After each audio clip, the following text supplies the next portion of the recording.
انت عشان تخس لازم تخلي جسمك يعمل 4 حاجات اساسيه: انه ما يوقفش حرق، انه ما يخزنش ميه واملاح، انه ما يخزنش دهون في اماكن تشوه منظر الجسم، انه ما يبعتش اشارات جوع مستمره للمخ. ودول هم المشاكل اللي بتواجه اي حد في الدايت. طيب والحل ايه يا كوتش؟ هقول لك بس ما تستعجلش.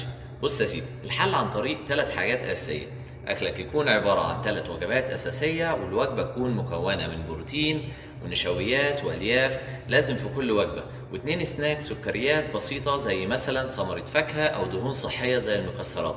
وكده هيكون في حرق مستمر ووقف اشارات الجوع. تاني حاجه الرياضه، وخصوصا تمارين المقاومه والبعد عن اي اكل غير صحي مليان دهون متحوله او سكر او زيوت، وده هيجبر الجسم انه يعلي مقاومه الانسولين. تالت حاجه العلاج الرباني وهي الميه. لو دخلت كميه ميه فوق 3 لتر يوميا كده الجسم مش هيخزن ميه واملاح ومش هيبعت اشارات مستمره بالجوع.